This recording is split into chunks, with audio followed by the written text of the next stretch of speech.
When starting your vehicle, do not put your keys into the ignition until you have submitted a passing breath sample and the device displays the message "Passed, Start Car." If you turn the key and attempt to start your vehicle before your Intoxalock displays this message, your vehicle will not start and it will be recorded as an unauthorized attempt. Some states or reporting entities may treat this as a violation. If you do turn the key before submitting a breath sample, turn the key off and wait for the countdown on the LED to expire before attempting to start your vehicle. When starting your vehicle, first press the activation button on the front of your Intoxalock.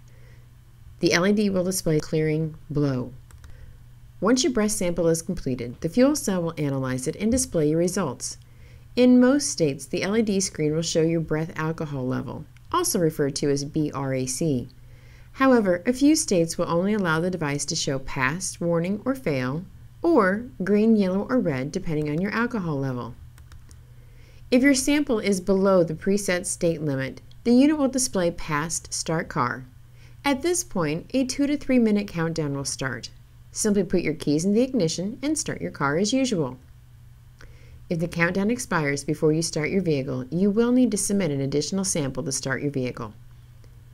If your BRAC is above the preset state limit, your vehicle will not start. Depending on your state's regulation, failed startup attempts because of a BRAC reading may cause a lockout. When you arrive at your destination and shut your vehicle off, look at the LED screen and watch for the 1 to 3 minute countdown to start before you exit your vehicle.